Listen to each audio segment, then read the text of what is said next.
dipahami? Bisa. Oke ya. Yang pertama, tunjukkan ekspresimu ketika kamu melihat penyembelihan hewan kurban. Wah, mantap ini. Ada yang biasa aja. Oke ya. Kalian bukannya ini apa yang dirasakan? Ada yang wow gitu ya. Nah, oke ya, berarti kalian sudah bisa mengekspresikan peristiwa yang kalian bayangkan gitu ya, melihat hal tersebut. Ya, bayangkan dan tunjukkan ekspresimu ketika kalian melihat orang yang, misalnya kalian ini lagi antri ya, tiba-tiba ada orang yang nyalip antrian.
Kejadian rumah dimaling sama orang.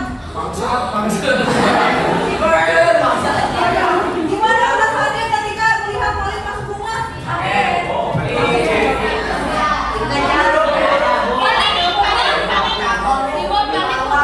Oh, ya, ya, meskipun ekspresinya ada yang dibalik dengan senyum ya, tapi ada yang bisa mengekspresikan serius gitu ya, membayangkan.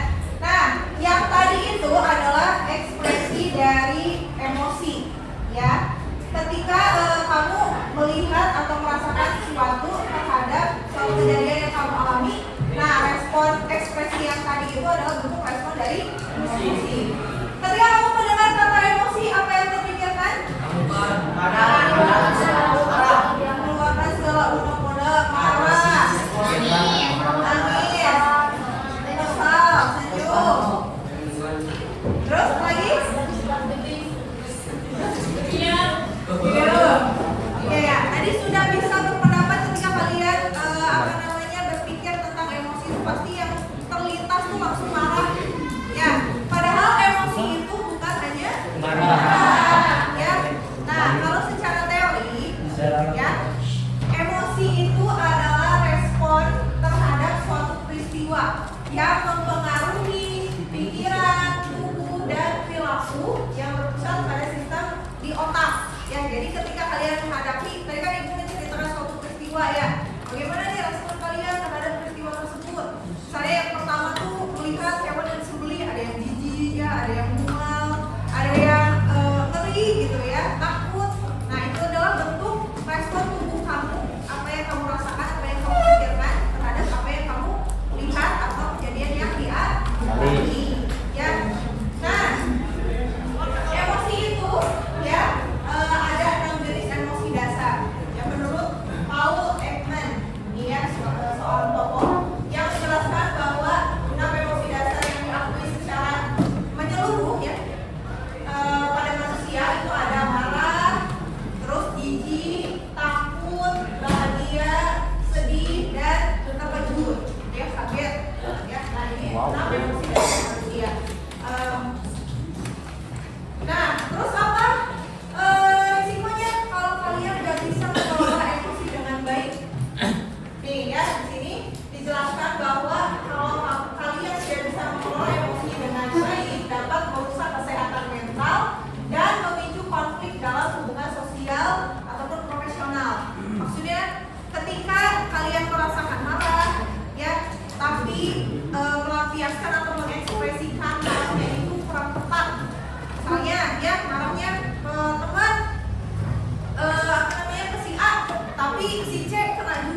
Wajar. Karena sampein aja, jadi jangan ambil makanan tanpa izin. Nah, itu dikomunikasiin aja. Aku kesel kalau kayak gitu. Nah, itu kan lebih enak ya daripada misalnya Lara langsung nonjok misalnya ya Adi, ya atau misalnya ngedorong, gitu ya. Kan itu jadi bisa menambah masalah, merusak hubungan pertemanan. Nah, ini ya. Nah, dampak emosi yang tidak terkendali, ya, gagal mengelola emosi menciptakan beban internal yang besar, berpotensi meledak atau membusuk di dalam. Nah, maksudnya tadi ya kalau contoh yang disampaikan secara meledak-ledak, ya kurang tepat juga. Tapi dipendam juga tidak baik. Ya, larang yang meledak-ledak dapat merusak hubungan pribadi, menyebabkan stres dan memperburuk kecemasan. Bisa jadi stres, kemudian karena kepikiran terus kejadian tadi kenapa ya marahnya berlebihan, itu pasti nanti akhirnya ada penyesalan ya. Terus menahan emosi negatif berlebihan juga diibaratkan seperti kamu mengocok botol Coca-Cola. Misalnya ya, beli Coca-Cola nih yang di botol, terus dikocok sama temen teh. Ketika dibuka tutupnya, apa yang terjadi? Udah. Hasilnya yang berat ya keluar. Nah, memendam emosi juga ibaratnya seperti itu ya. Terus dipendam, menumpuk hingga akhirnya meledak dan seringkali meledaknya itu pada waktu yang tidak tepat karena terlalu menumpuk, ditahan rasa sedih kamu, rasa marah kamu, ditekan terus suatu-waktu ada pemicu yang bikin kamu marah sama marah, kemudian emosi-emosi yang lama itu bisa meledak.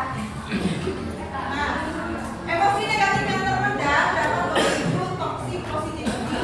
Ya, toxic positivity itu tadi ya karena terlalu banyak memendam emosi tidak bisa mengekspresikannya dengan tepat.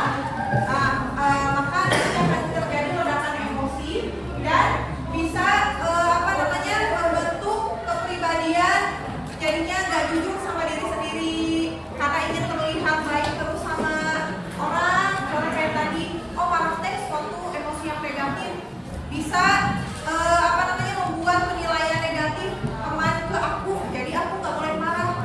Nah, nggak gitu ya, karena kalau kamu terus-terusan seperti itu maka akan menciptakan branding diri yang negatif juga.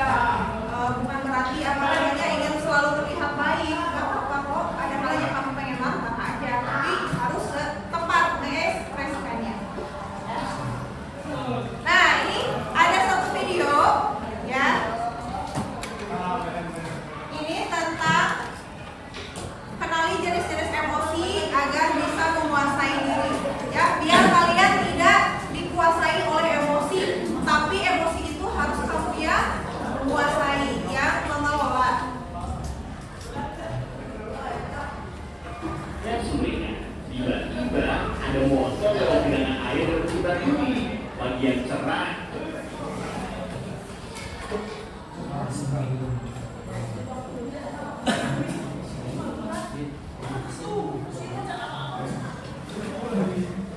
Sebagai mahasiswa baru, Budi masih menikmati suasana baru. Di hari yang indah, pagi yang cerah, di jalan kampus dengan sumbernya. Tiba-tiba ada motor lewat genangan air dan berkibar ini. Bagian cerah jadi penuh amarah. Untung ada WA. Mama baru transfer uang bulanan. Yang biasa saldo bertambah. Budi buka sosmed sekalian. Baca postingan dinyirin tim sepak bolanya yang keok. Sebagai penggemar setia, ia wajib komen. Di kelas ada kabar dosen berhalangan hadir. Budi pun melipir ke kantin Matohir. Di kantin, Budi antri. Ternyata ada Susi, ecengan Budi. Dengan heroik, Budi mentraktir Susi. Tapi pas di kasir, Budi sadar dompetnya ketinggalan di kosan. Itulah cerita Budi hari ini. Peristiwa datang dan pergi, emosi silih berganti. Kalau kita tak bisa mengenali dan menjadi belok kiri, maka suasana dan lingkungan akan pegang kendali. Teknis marketing, propaganda hingga provokasi tahu persis bagaimana memanipulasi emosi. Banyak hoax yang menyentuh emosi, menggerakkan hati, dan akhirnya menggerakkan Konflik peran saudara dan aksi terorisme kebanyakan berawal dari pemanfaatan ketakutan dan perasaan rancang. Emosi itu alam jiwa yang memberi rasa pada dunia. Tanpa emosi, jadi tawar dan aman. Tapi jika emosi jadi raja, maka kita akan jadi budaknya. Kita tak beda dengan termometer. Panas naik angkanya, dingin turun ukurannya. Itulah sikap reaktif. Kita gak pernah bisa mengendalikan cuaca dan peristiwa, tapi kita bisa mengendalikan cuaca jiwa kita. Sekarang Budi sedang belajar jadi pengendali emosi. Setiap ada peristiwa, gak langsung bereaksi. Tarik nafas sambil mengamati. Budi gak mau lagi jadi termometer yang suhunya ditentukan suasana sekitar. Budi mau jadi stabilizer. Meski tegangan naik turun, aliran listrik tetap stabil. Atau kulkas, meski di luar panas, dalam tetap adem. Bagaimana dengan kamu? Apakah kamu termometer atau stabilizer?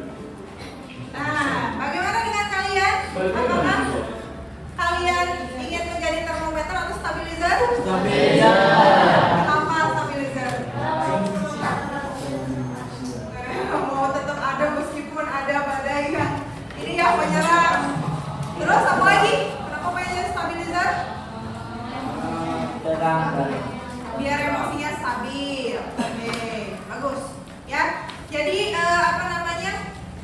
Ketika ada hal-hal yang bikin kalian marah atau sedih atau kecewa, bahkan senang pun ya kalian bisa mengelolanya dulu sebelum mengekspresikannya gitu ya. Jadi berpikir dulu apa nih, bagaimana reaksinya yang tepat, harus bagaimana gitu ya. Jadi tidak langsung bereaksi secara impulsif. Nah, kita lanjut ya. Oh ini 4 strategi utama nih, sebetulnya ada yang namanya teknik stop. Ya, strategi untuk mengelola emosi yang tepat itu ada namanya teknik stop. Teknik stop ini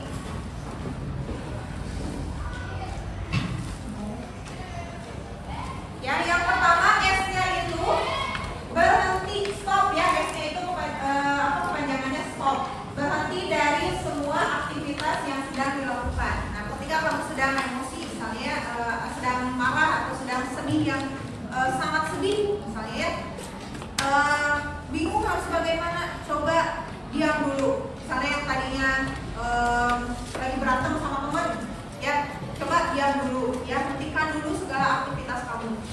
Lalu yang kedua T-nya adalah take a deep breath, ya, tarik nafas dalam, ya, tarik nafas dulu, ya, tarik nafasnya boleh hitungan 4, 7, 8. Maksudnya tarik nafas hitungan 4 kali, misalnya kamu hitung 1, 2, 3, 4. Terus tahan 7 hitungan. Ditahan, hitung waktu udah sampai 7.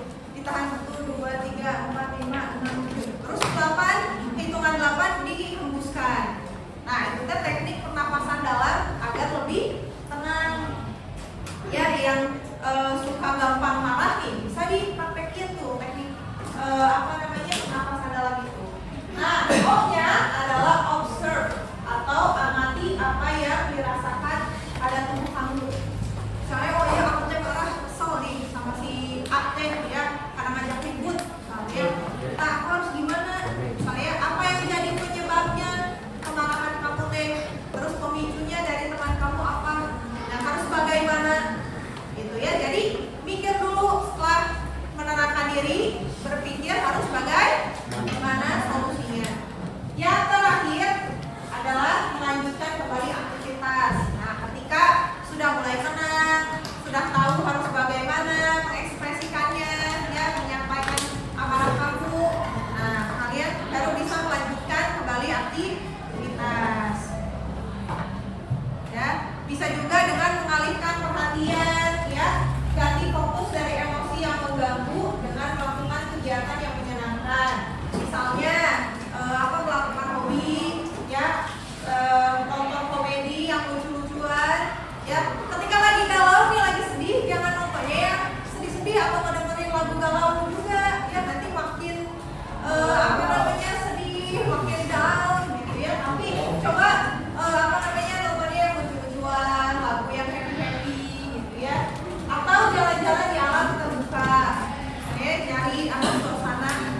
marah, terus sedih, terus yang termasuk emosi negatif, kecewa, terus takut, ya itu termasuk emosi negatif. Kalau emosi positif apa aja? Senang, bahagia, Senyum. senyum, ya itu bentuknya. Cinta, ya cinta itu termasuk emosi yang positif, bukan cinta yang gitu ya. Nah kalau kamu merasakan rasa suka, ya atau senang, nah berarti itu termasuk emosi yang positif. Ya, emosi negatif itu bukanlah musuh, ya. Mereka adalah sinyal penting yang menuntut perhatian dan pemahaman. Ya, maksudnya ketika kalian merasakan emosi yang negatif itu harus bisa menerima dulu. Oh iya, aku tuh sekarang lagi sedih. Ya, apa namanya? Bukan suatu ancaman yang harus dihindari. Misalnya aku lagi marah, ya lagi kesal. Gak harus marah atau gak harus sedih. Misalnya ya, aku harus tetap terlihat ceria. Tidak begitu. Ya harus menerima dulu. Oh iya, aku lagi sedih. Terus ekspresikan secara sehat. Ya, biarkan diri kamu menangis. Misalnya kalau lagi sedih, sok nangis aja ya, nggak apa-apa. Cari waktu yang tepat. Misalnya ya, nangisnya bukan berarti pas lagi di lapang tiba-tiba nangis meraung-raung ya, dan tidak tepat ya tempatnya. Itu tapi cari tempat yang nyaman untuk kamu menangis, gitu ya. Terus atau berbicara jujur dengan orang yang dapat kamu percaya. Misalnya ke bestie, ke teman, ya, yang suka kamu curhat, atau untuk menceritakan permasalahan kamu, ya. Tolong bangun, ya, bangun, ya. Nah, atau misalnya menceritakan ke teman yang atau sahabat yang kamu percaya, atau boleh ke ibu sebagai guru BK ingin mencurahkan misalnya apa yang kamu rasakan, lalu misalnya di plasma yang pengen nangis deh, boleh ke ruang BK, ya. Terus hindari ekspresi agresif, impulsif atau destruktif yang merugikan diri sendiri dan orang lain. Maksudnya di sini tadi ya, ketika kamu marah jangan sampai merusak barang, ya jangan sampai menyakiti hati teman, gitu ya, atau meledak-ledak ya yang bikin orang lain tidak nyaman. Terus berikan umpan balik positif pada diri sendiri setelah berhasil mengelola situasi sulit untuk mengurangi beban emosi. Misalnya ketika kamu sudah berhasil, udah plong nih nangis, udah plong nih cerita, terus kamu berikan apresiasi ke diri kamu sendiri. Terima kasih ya, aku udah berhasil ngelewatin fase sedihnya ini. Sekarang aku harus happy lagi, gitu. Jadi boleh ngomong ke diri sendiri, ya apresiasi diri sendiri. Ya, nah,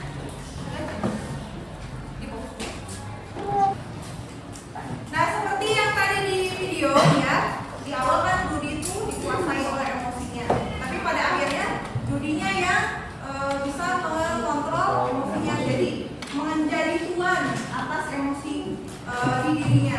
Nah kalian juga harus bisa mengendalikan itu, ya. Jangan membiarkan emosi menguasai kamu, tapi sebaliknya latih diri kalian untuk menguasai emosi melalui kesadaran dan disiplin yang konsisten. Nah, nanti buat kalian ini ya, kertas identifikasi emosi. Nanti kalian menggambarkan emosi dari perasaan yang atau peristiwa yang paling mendalam yang kalian ingat sampai sekarang. Boleh itu emosi yang positif atau emosi yang negatif, ya. Misalnya emosi positif, kalian pernah misalnya juara kelas, misalnya ranking 1, itu momen yang paling membahagiakan dalam hidupmu, ya. Kamu gambar, ya di sini misalnya boleh pakai emoticon yang happy, misalnya ya. Boleh sesuai kreativitas kalian. Gak perlu bagus-bagus amat ya gambarnya. Nah, di sini nanti di bawahnya, ya bentuk emosinya apa?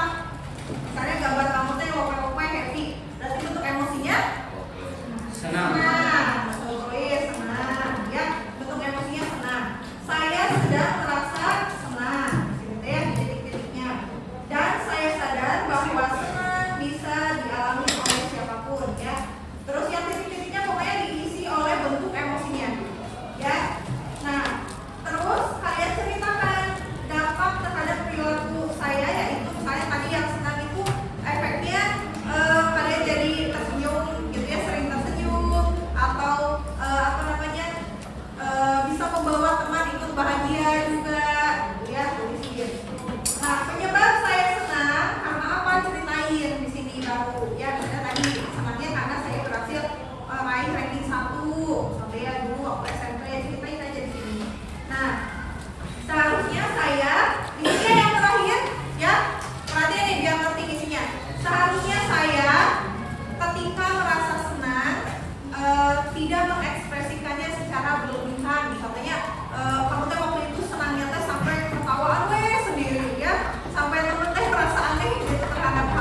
kuat, tumbuh di lingkungan sehat, bersama guru yang hebat, penuh cinta dan bersahabat,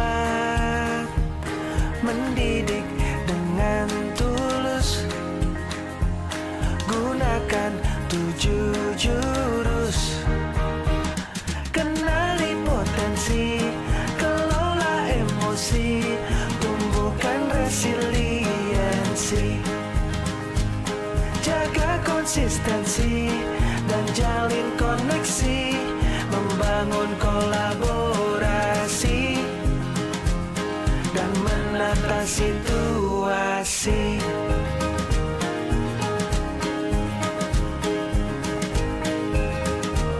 Oke, waktunya sudah habis ya. Sekarang siapa yang mau menceritakan identifikasi emosinya? Ayo. Iksan. Oke, Rara. Silakan Rara, ceritakan bagaimana identifikasi emosi Rara. Suaranya yang kenceng ya. Tuh. Sedih terhadap perilaku saya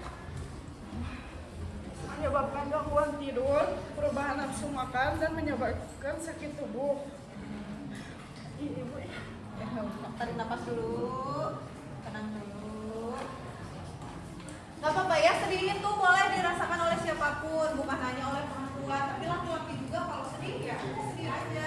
Mau nangis nangis aja, jangan ngerasa malu. Ya, jangan ngerasa laki-laki itu harus kuat. Pokoknya nggak boleh sedih, enggak. Ya. Oke, bisa lanjutin. penyebab saya sedih karena saya ditinggal oleh ayah saya di umur 9 tahun, di mana di masa itu saya masih membutuhkan kasih sayang dari seorang ayah, tapi berkata lain. Seharusnya saya tidak terlalu berlebihan bersedih, saya harus ikhlas dengan semua takdir ini. Ya, tepuk tangan dulu untuk Rara.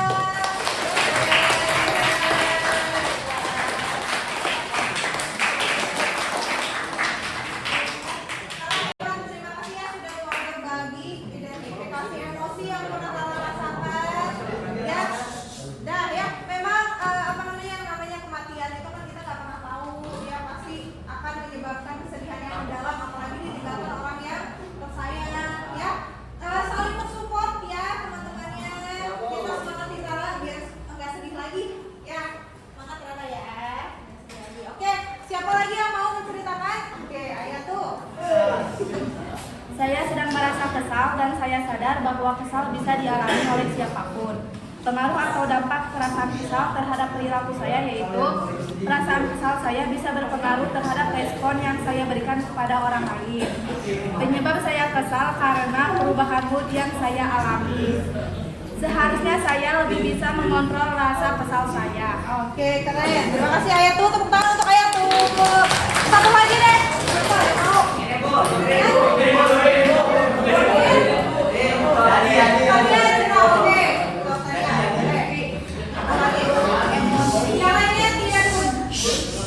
Bentuk emosinya sedih.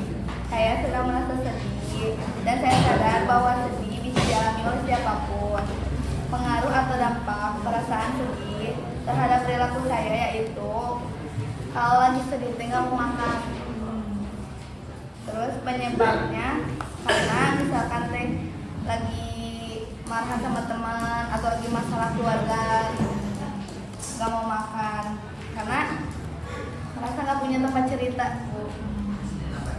Seharusnya aku makan seperti biasa walaupun lagi sedih juga gitu karena dampaknya juga yang dirasain sama aku sendiri. Oke, good.